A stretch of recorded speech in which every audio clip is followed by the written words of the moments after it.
Hello, Chicago Bears fans. Welcome to the Bears Den podcast.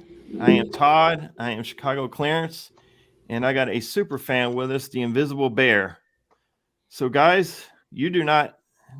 Some of you know who this guy is, and some of you do not, as in the Invisible Bear. So, we're going to play a video. We're going to show what he wears to game day and what's got him on Jumbotron and NFL Network. So, bear with me. Here we go. See me at the tailgates.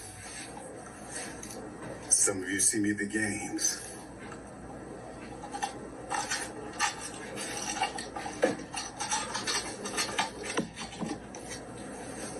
See me on the NFL Network, the Hall of Fame and all that stuff. Been representing my team for a long time. A lot of you don't really know who I am. Allow me to reintroduce myself.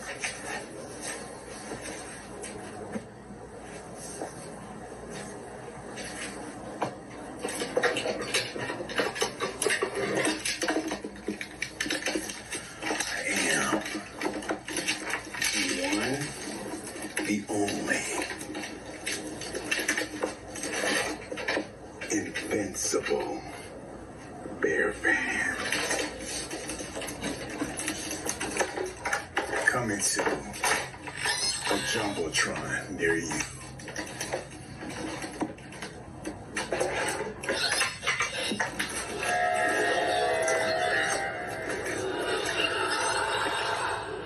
Let the games begin. Bear down forever.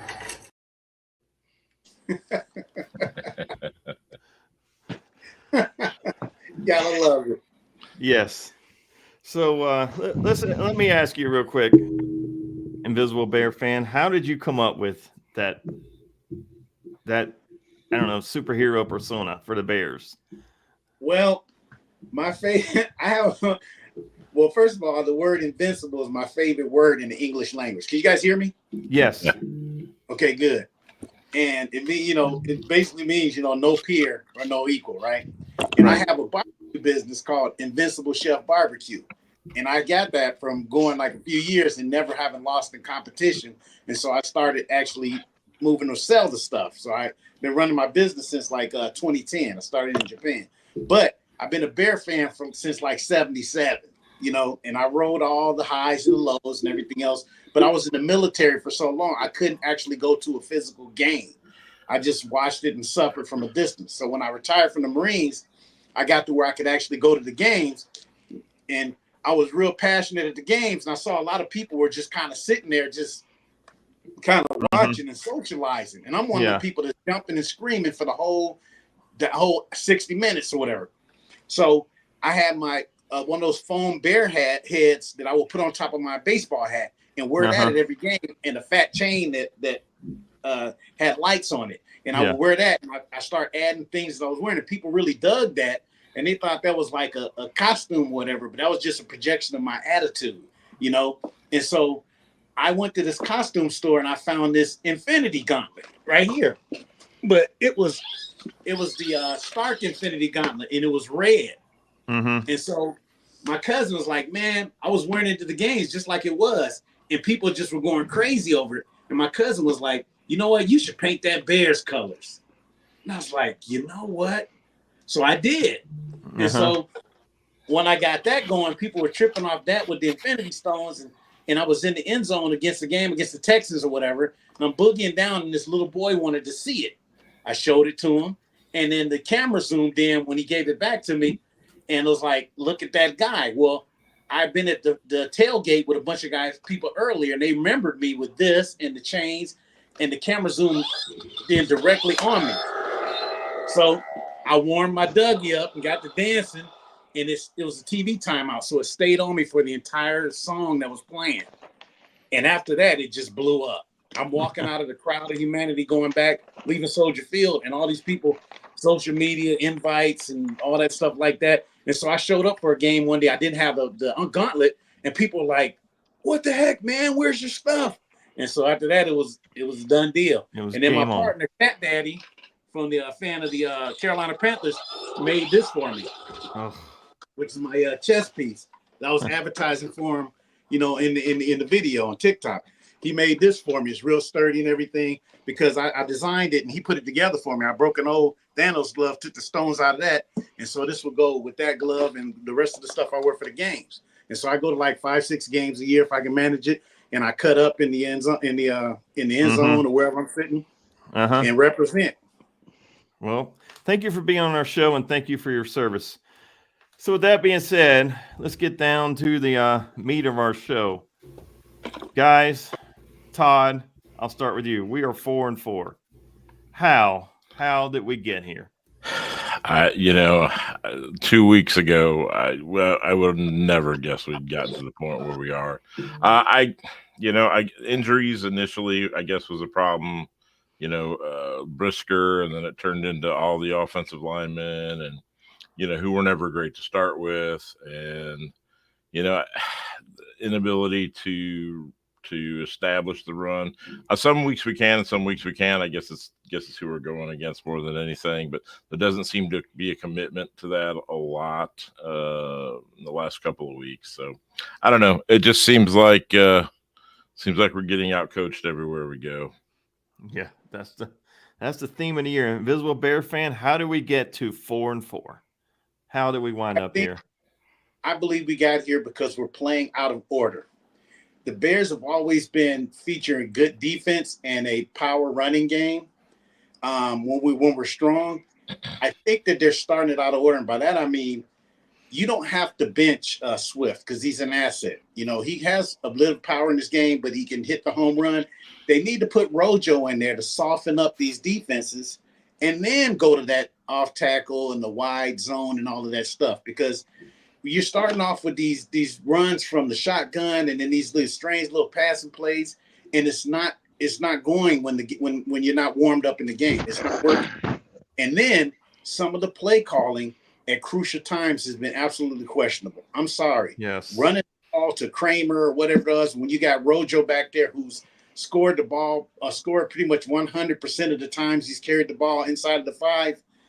Unacceptable. It's like they gave that game away, just like those late games where the defense kind of faded last year when we had gotten to a lead and then somehow or another they come back right in the last couple of minutes. It's mismanagement of opportunities, if you ask me. Chicago Clarence, 4-4. I know me, you, Todd, thought we'd sneak in the back door and being a number 7 seed. That's not going to happen. How did we get to 4-4? Being 4-4 is not tied to anything this season.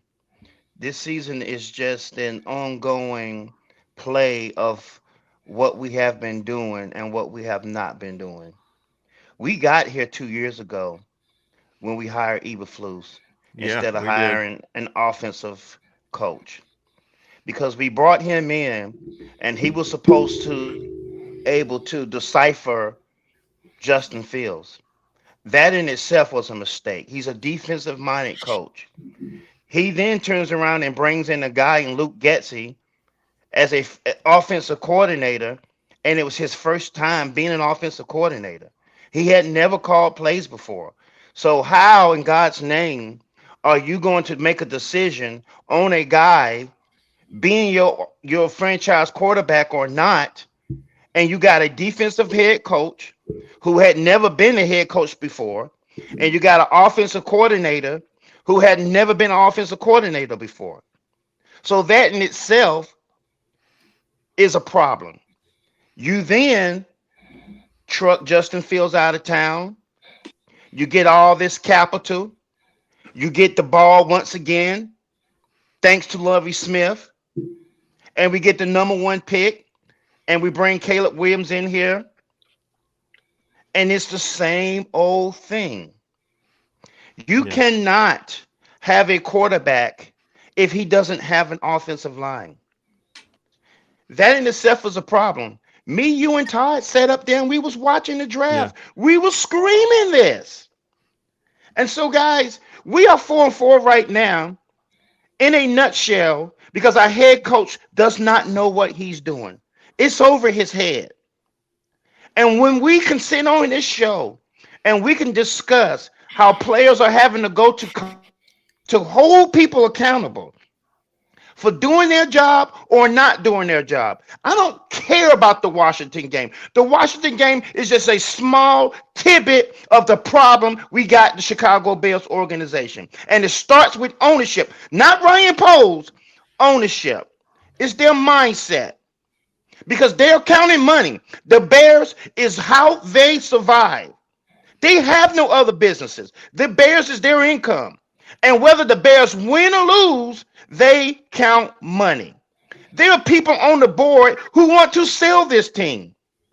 The guy who was calling the shots doesn't even know what he's doing. He'll tell you he's not a football guy.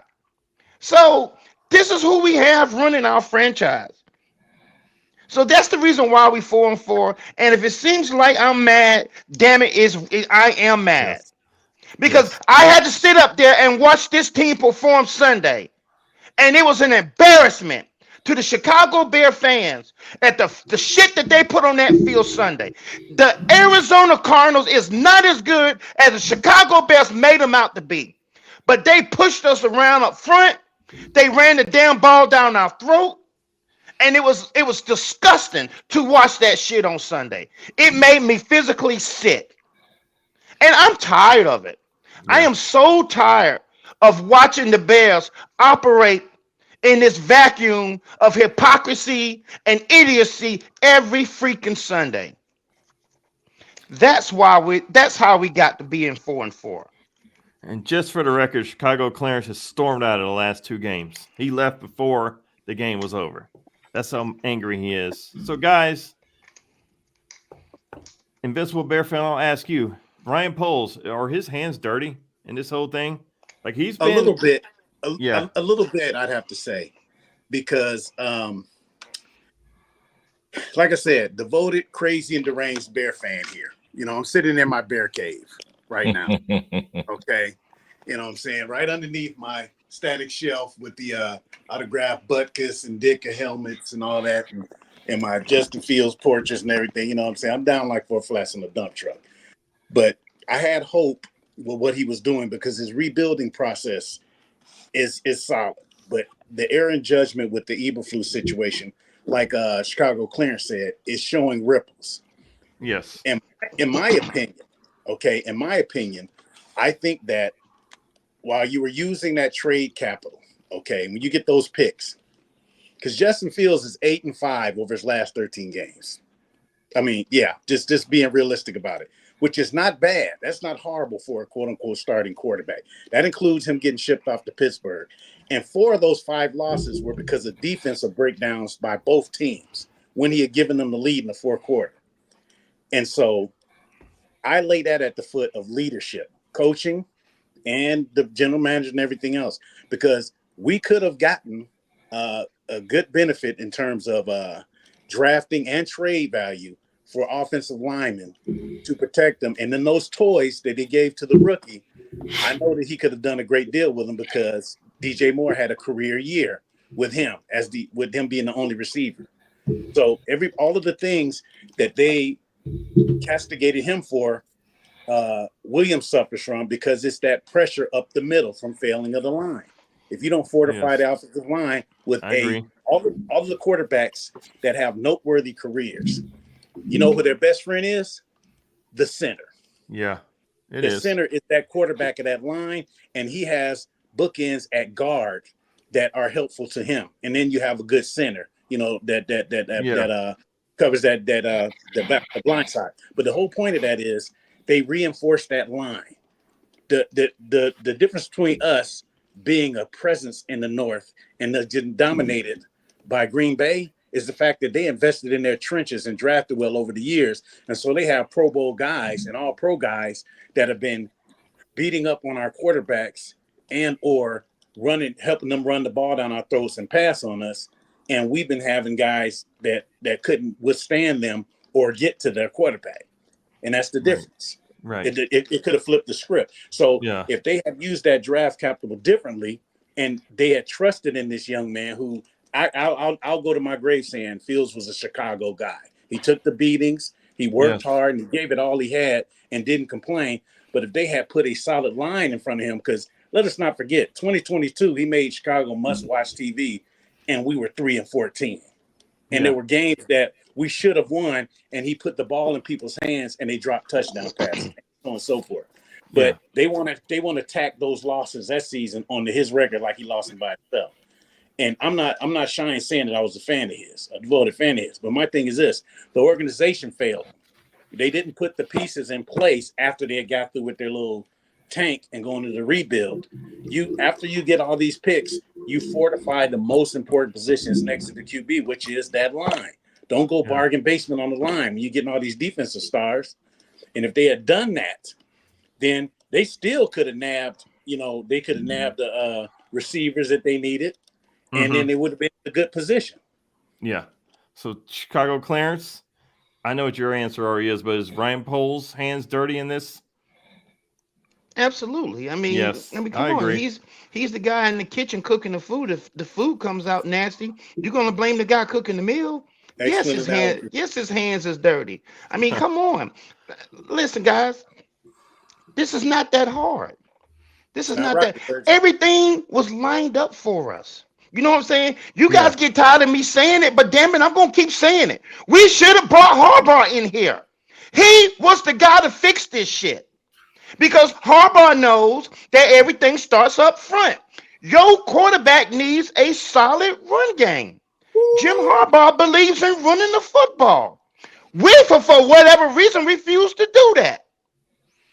And you get a guy back there, you line him up in power I, and you run the ball when you're on the 1 yard line with first and goal. But we got to get cute.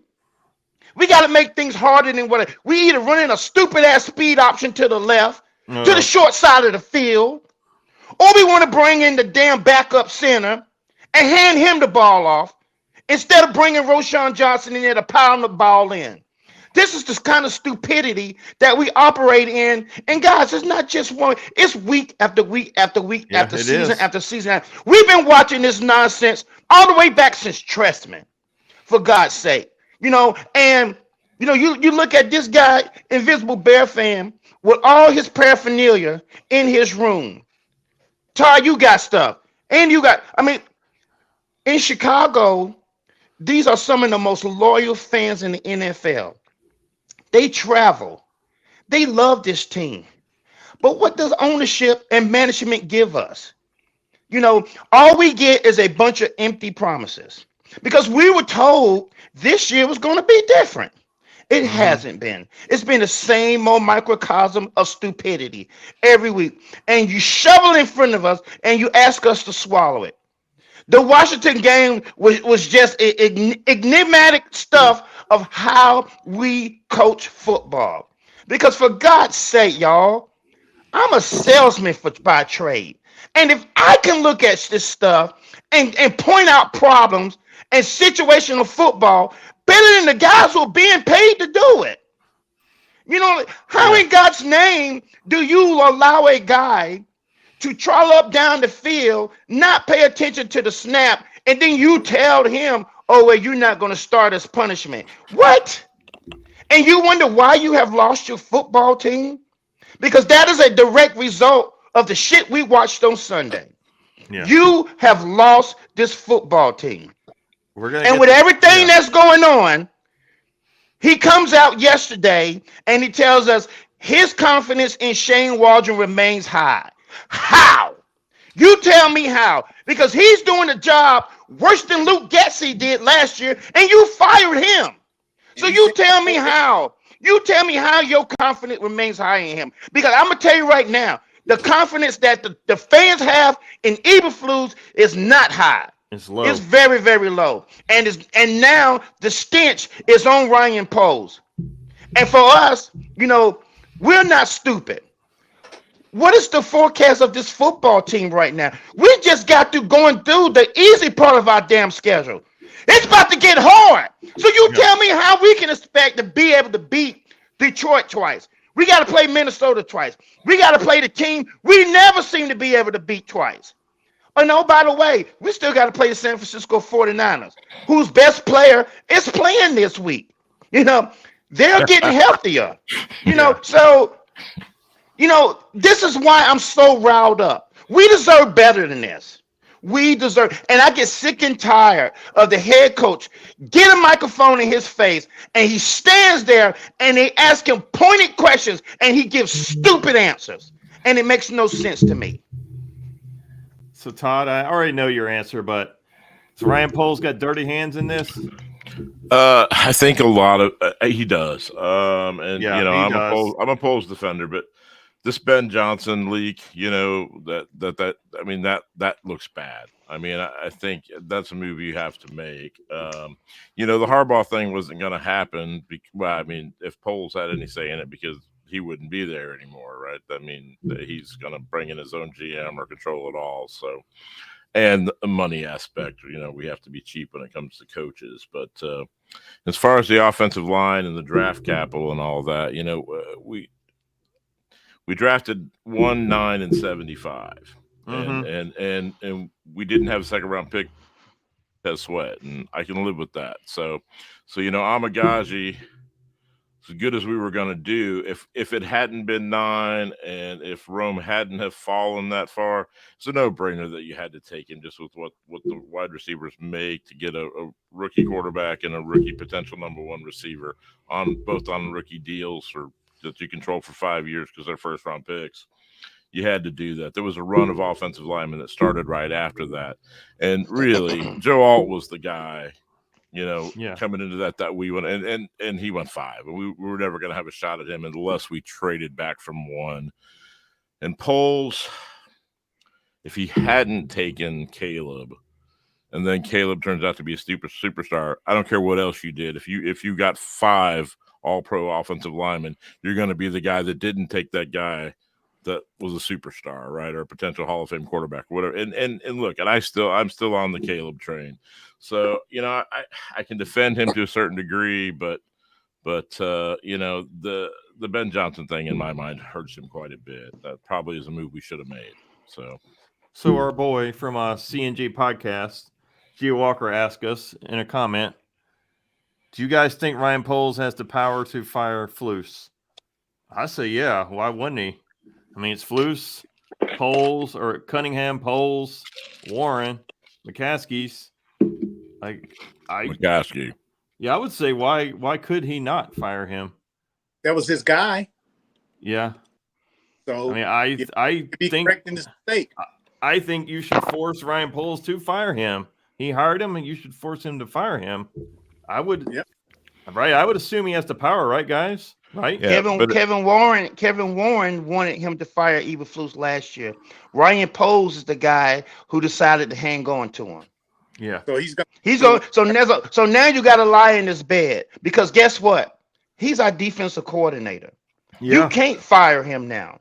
It Demote just makes everything, because you can't demote him either. Because who's going to run the team? You don't do nothing but cause more problems in your locker room and in your organization when the head coach is still sitting in the building. You can't do that, you know, because if you got to get rid of Eberflus, then there's no way you keep Shane Waldron. So now you don't lost a head coach, defensive coordinator, offensive coordinator. There's no way they're going to do that. We might as well get used to the idea that he's sticking around until the end of this season. And then we do like we always do every freaking 3 years. We fire a whole coaching staff. Do you know we just got through finished paying for Matt Nagy last year? Do you not understand that how stupidity just runs around in this team? You know, they pass it around like donuts. You know, so he was still paying for Matt Nagy. You signed Eberflus to a 5-year deal. He's only been there 2.5 years. So you're going to be paying him, and you're going to be paying your new staff when you hire him the end of this season. And it's because we continue to do the same old stuff. And we wonder why our results never change. It's only going to get better when we change how we operate. And it's not hard. No. It's not hard. You almost got your quarterback hurt. Could you imagine what would have happened if Caleb Williams had been lost for the rest of this season, and you're going to fire the head coach and his staff, and you bring a new guy in here, and your franchise quarterback is still recovering from a season-ending injury that he had in a 29-9 football game with less than a minute left in the fucking game? How stupid is that? But that's what we are dealing with.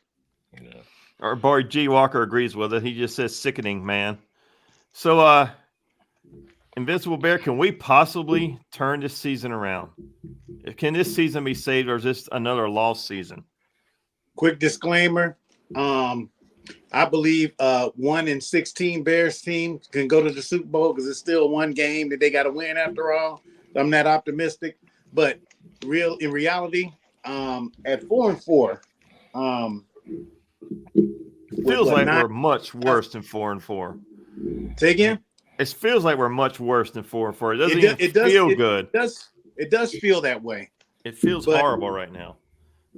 Horrible. I think that we have enough veteran experience on this team from before, and they're going to have to rally around the youngsters and teach them. You know how when you're in high school and the homecoming game or the rivalry game comes up, and you're like a junior or senior, and you have some kids playing up, and they want to know why everybody's so up for the game. I think that some of that is going to happen as we get to the divisional season. You know what I'm saying? Those vets that have been there for those tight games we had here, like last year, we turned around and smacked up Detroit, and then we came around and beat Vikings that time. Those guys are going to bring that urgency. I think we could turn it around and split our division games with either team, any of those teams, if not sweep a cup, one or two of them, because the guys will take it upon themselves. You know what I'm saying? Try to prove to these youngsters they can have some success because they had a little taste of it earlier, and you know what I'm saying? Get them fired up about the history of these games, how important these particular games are. Because I'm telling you, once they get in the divisional season, they start getting a taste of that success in these rivalries, and we win, like it's 6 games, we win 4 or 5 of those, that's going to put us in a better position overall. You know what I'm saying? Yes. As far as like looking at the playoffs and everything else. And it'll mean more as they look at playing somebody like San Francisco afterwards. I think as they're heading into that, it's going to be impressed upon the young guys more, and the vets are going to get more wound up about it because there's a lot more pride attached to these games. Because these games can go to be 12-9 or freaking 6-3 because the division is that tight. And right now we are the best division in the NFL. We are. So there's going to be some battle royals to decide who makes it out the playoffs out of this. Todd, we have Kevin O'Connell twice, Matt LaFleur twice, Dan Campbell twice, Kyle Shanahan twice. That's 7 games. Can we turn that around?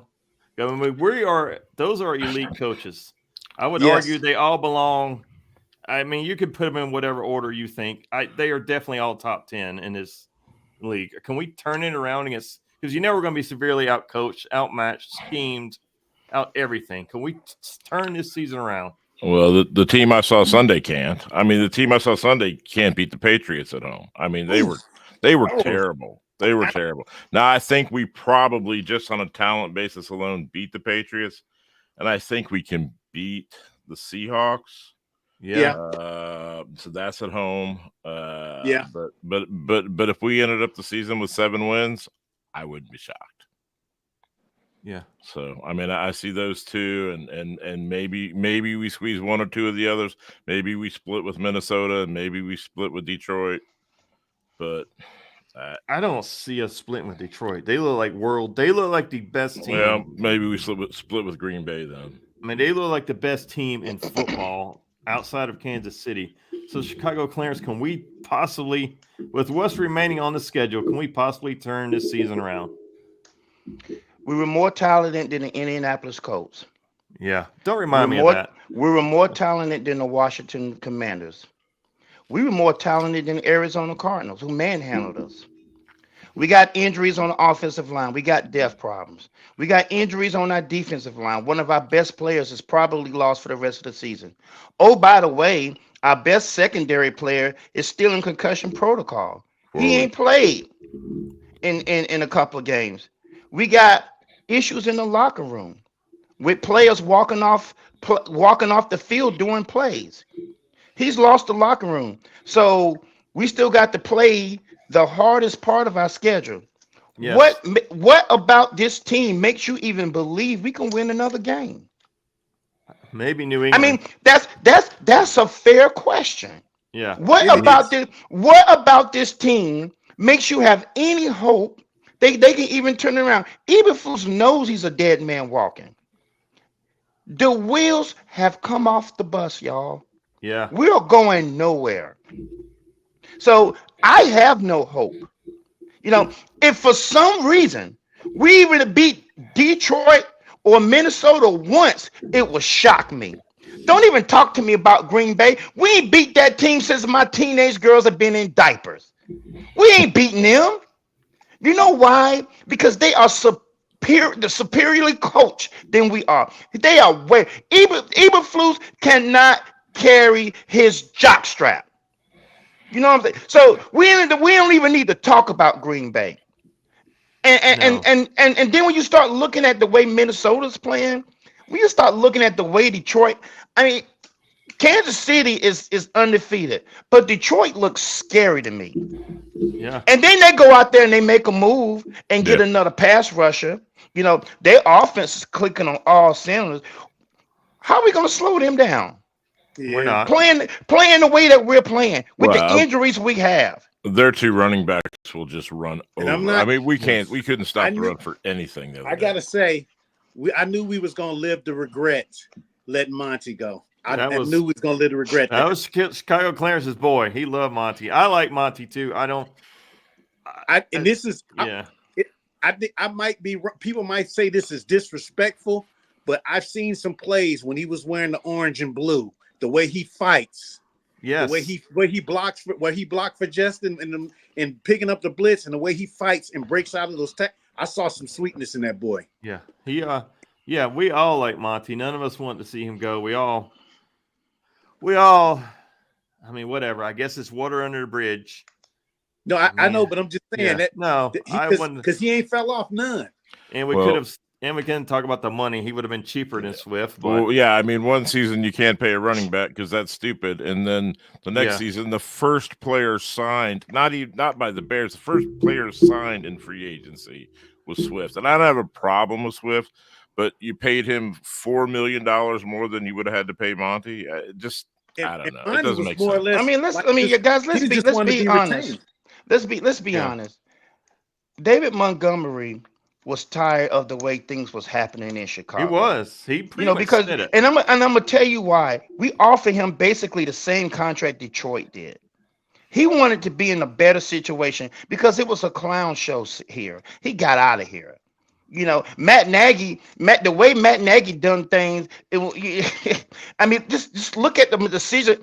David Montgomery would be standing on the sideline on 1st and goal from the 2-yard line, and Matt Nagy would give the ball to Tariq Cohen.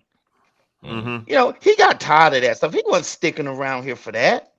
They know what they're doing in Detroit, and it's been showing. They have gotten better year after year.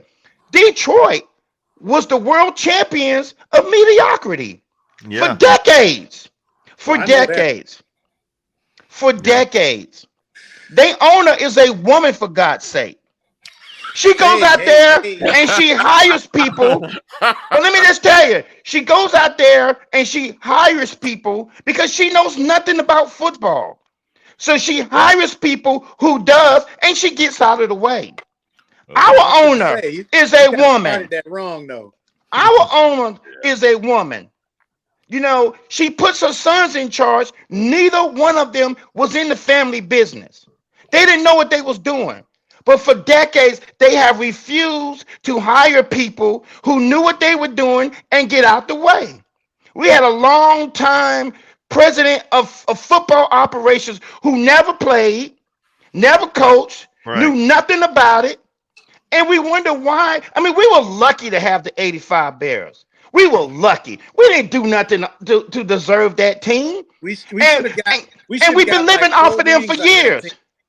We've been living off of the superiority of the 85 Bears for decades. And it's time that we stop trying to make excuses for the real problems of this football team. And it starts at upper management.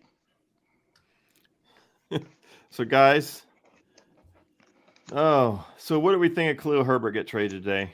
7th rounder we got in return. I mean, I thought maybe we could have got a 6th or 5th. I understand why we did it. We weren't going to use them. We weren't going to re-sign them. So might as well get something. But Well, what are your thoughts? isn't he on What are your thoughts? isn't he on an expiring deal this year? Yeah, he's Is on a that right? rookie deal. Yeah. They Well, didn't renew him. that's the best you're going to get. Yeah. Everybody knew it. Yeah. Listen, people watch what happens in your football team. They know good well. He's been a healthy scratch for 2-3 straight games. Yes. They knew he wasn't using them. So I mean, the Cincinnati Bengals had a need. They offered us peanuts. We had no choice to take it or let him go for nothing. So I mean, it is what it is. We wasn't gonna play him because, like I said before, why do we even choose him over Monty in the first place? When the guy he sucks at pass protection. Mhm. That's the reason why he's not playing now, because we can't trust him on third down. Our offensive line is leaky enough. So you want to put a back in there who you know sucks at pass protect and is going to get your quarterback killed and not be able to pick up blitzes? That's why Khalil Herbert wasn't playing. It has nothing to do with his running ability, because the guy will pound the ball between the tackles. We can't trust him on third down No, we to couldn't. pick up blitzes. Right. So, Invincible Bear, let me ask everybody the same question. Matt Eberflus, is he the first Bear, the first head coach in the history of Chicago Bears to get fired during this season? Or does he make it to the end of the season? What's your prediction on him? Does he get fired or make it to the end? Because we have 7 tough games. I tell you this much, we are at 500 now. Yes. If we go 2 games under 500, like if we lose the next 2 games, I think the possibility goes up a couple of hundredfold. I think there's a high percentage that he's going to get cut loose mid-season. Todd, what are your No, thoughts? Is he the I'd first one? a 10% chance maybe that they'll ride it till the end. Even if we end up, 2-3 games under 500, it turns into a tank on the back half of the season. Because I'm seeing if it ends up, we go out there in a situation where it should be a game, even if we don't win, and it ends up being a bloodbath. And the bloodbath is because of the things we see happening from coaching decisions during the game. And they see that. Everybody on TV sees that. Then we have another game like that and get ran up out of Soldier Field off of some stupid decision they make. I guarantee you, there's going to be conversations about it. I think it would take an embarrassment, some players turning against each other, something like that. Let me ask you: we go out, we lose to New England, we come out there flat.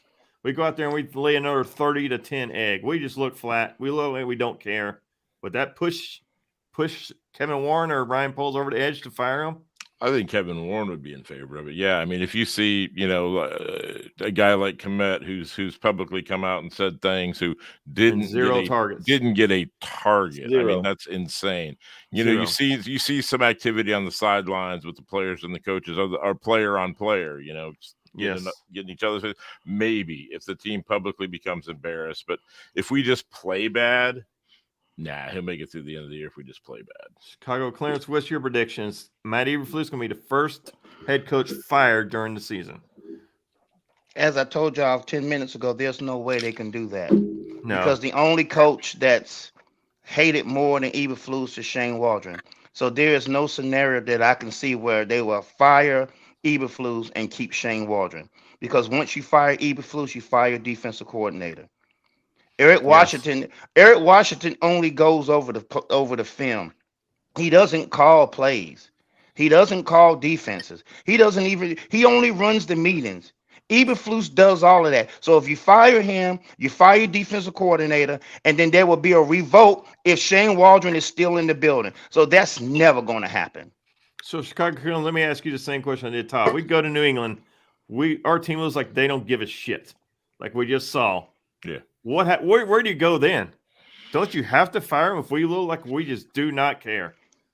At that point, like I said, the only team that would be stupid enough to even do that would be the Chicago Bears. Yeah. But you can pretty much guarantee right there. You can pretty much guarantee that he will have a reservation for 2 men in a truck if they get beat by New England on Sunday.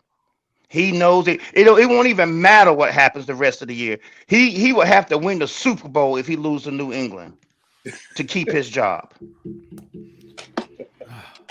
So let's get into our final thoughts. Invincible Bear, this is when we allow you to say anything you want to about the Chicago Bears. Could be old, new, what you think, anything you want about the Chicago Bears, or anything Okay. at all. If you, it is election day. I guess I should have said that. Welcome to the election day edition of our podcast. Yeah.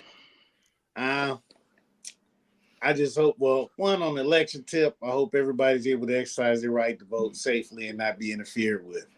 Right. And that whoever you're voting for, that people take the opportunity to do so. You know what I'm saying? Because it's a fundamental right a lot of people fought and died for. Secondly, about the Bears. It's like being in love with a chick you can't stand. It's Yeah, it rough. is.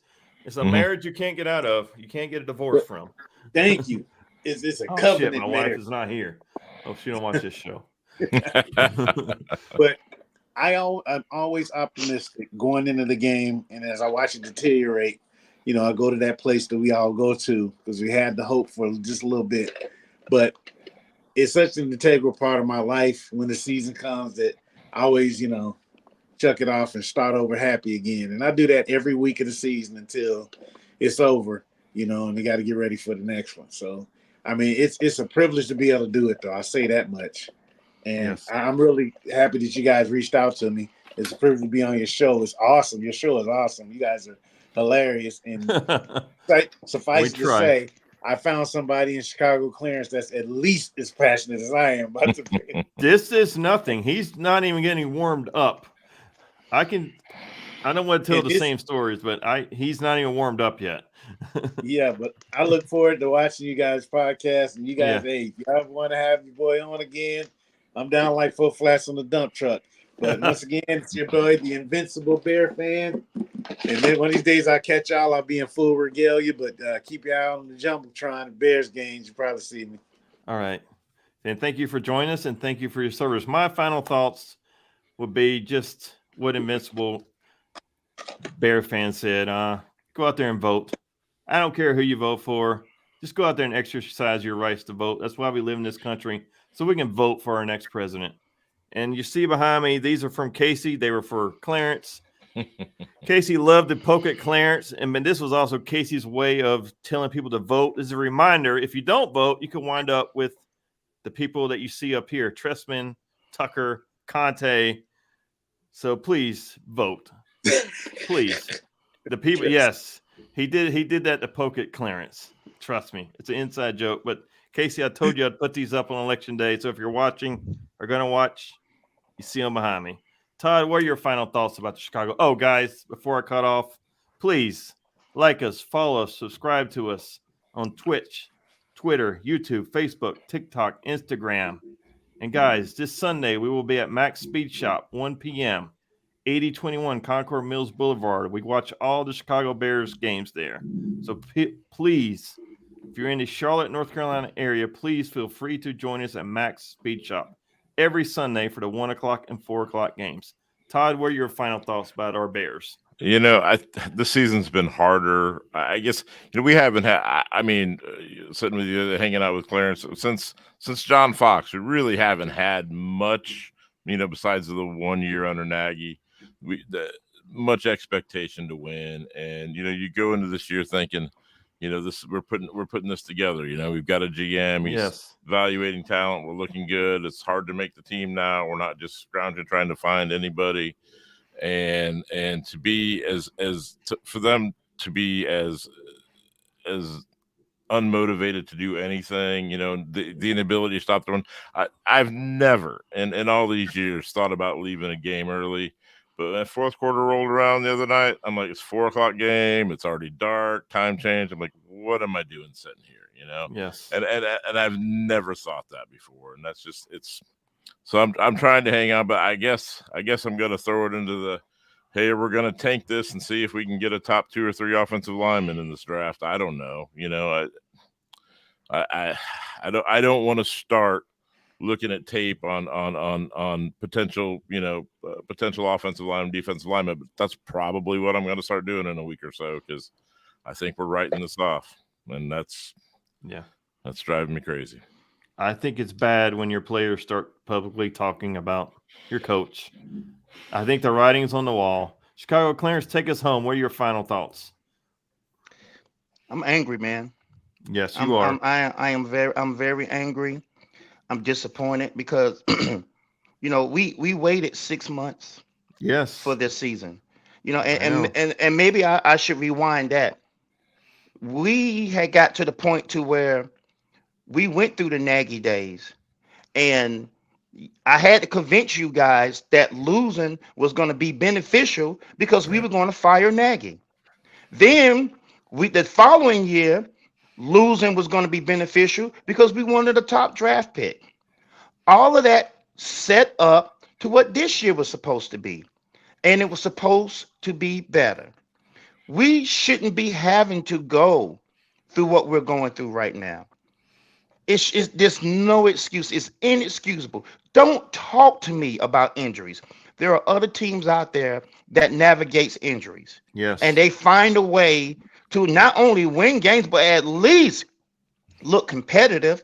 You Right. seen what you seen what Daniels did against us? The guys have hurt ribs, and he went out there and gutted it out. And as much for my disdain for Shane Waldron and Matt Eberflus, there is no excuse for players who are getting paid handsomely to quit or not give effort. I cannot co-sign on that. It is No. disgusting to watch players that you like and you root for walk off the damn field in the middle of a freaking play. DJ Moore, because there's no excuse for that. But when that is happening, ownership and upper management has got to see it.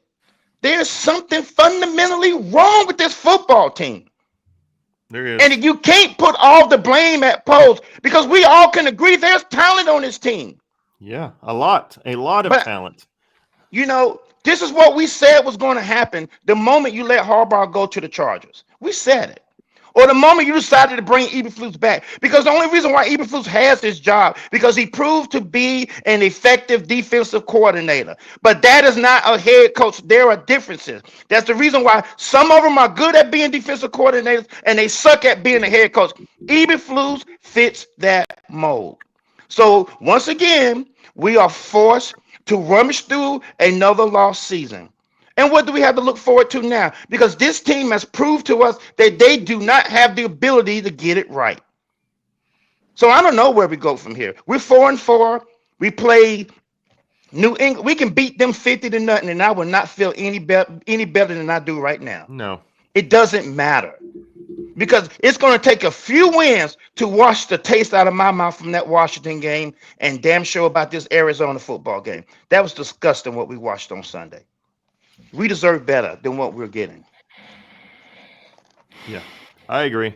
Well, guys, until next time, bear down. And thank you, Invincible Bears fans, for your service again. And thank you for joining us.